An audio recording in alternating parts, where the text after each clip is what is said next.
Hitler was afraid of a war on two fronts. The 14th Army in Arakan is facing a dozen fronts at once, and one of them is the supply front.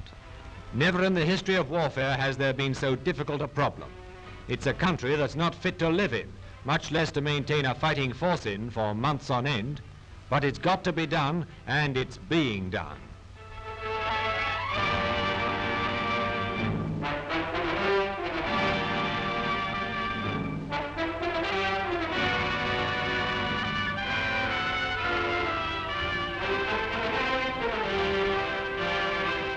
Always there's the most insidious enemy of all, the rain.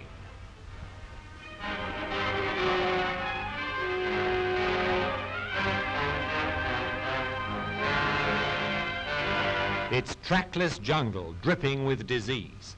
The hot, stormy air soaks into the men's bodies, making them tired as mountaineers gasping for breath on the final peak of a mountain.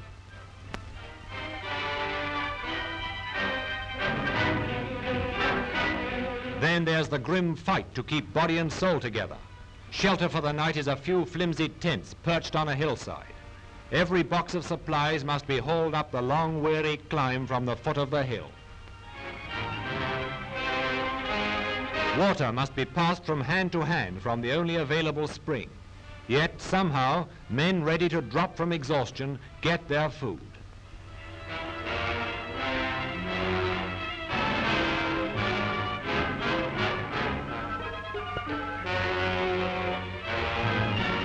Then there's the Jap front proper.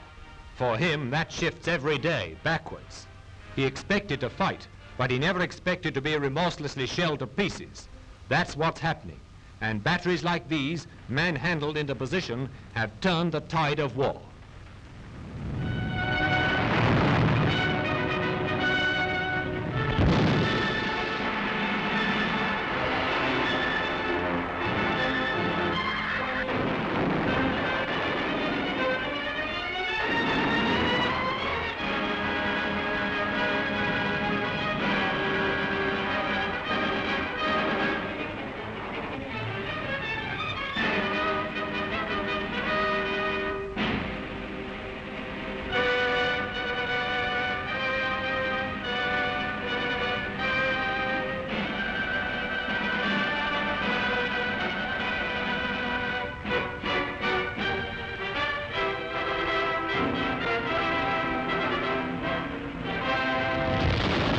The Japanese storm Mayu Ridge in force. Allied artillery turns the attack into a rout.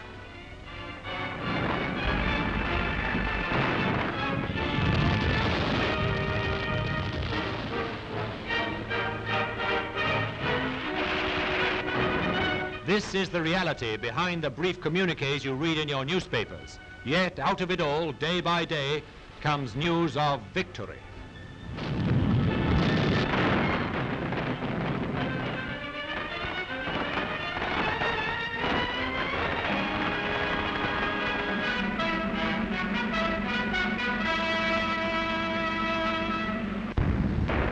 Like a massive cloud was the smoke screen thrown out by the German battleship as the attacking aircraft approached the Norwegian fjord in which she was lying. Through the billowing smoke, the Tirpitz opened up with every gun she had.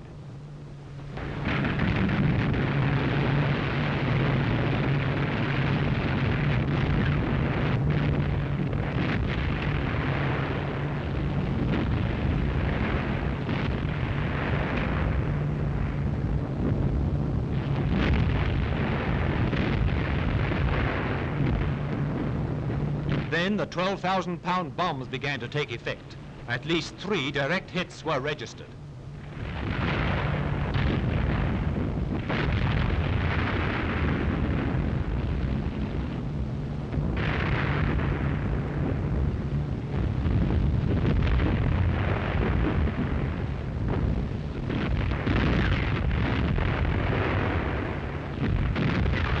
The firing stopped, and a great cloud of smoke rose from the shattered vessel, now lying on her side. So ended the inglorious career of Germany's most powerful warship.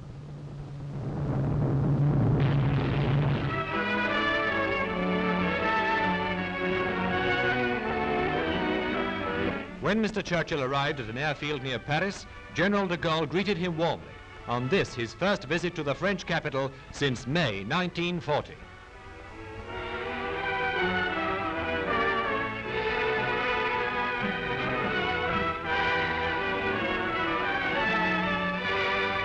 As Britain's Premier drove to the Arc de Triomphe for the wreath-laying ceremony, it was obvious that Paris was about to witness one of the most moving episodes in her history.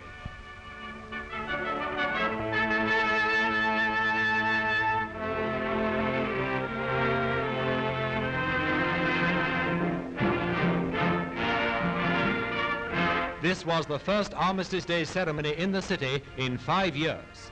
And as Mr. Churchill and General de Gaulle arrived to lay their wreaths, the scene underlined not only Anglo-French sympathy throughout the years of sacrifice, but also the need for full Anglo-French cooperation in the years to come.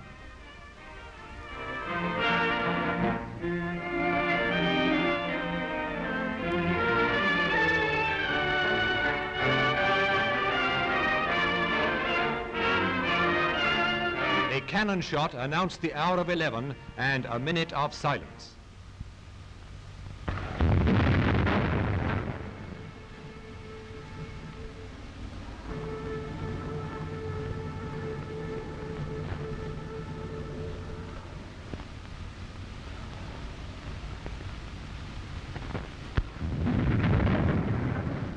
Afterwards, the Premier signed the Golden Book of Paris, before he and the General proceeded on their walk down the Champs-Élysées.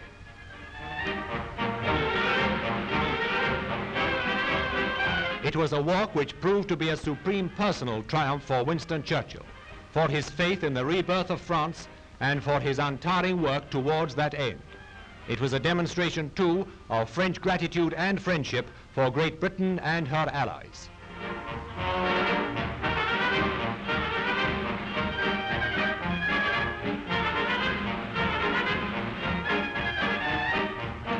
As the great parade went past, the story was one of such enthusiasm as can seldom have been seen in any capital, and how Paris welcomed the reappearance of the uniforms of the Allies.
In May 1940, Churchill offered Frenchmen equal citizenship with Britons.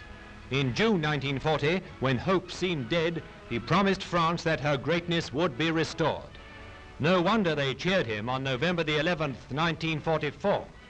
A great day for Paris, a great moment for Winston Churchill.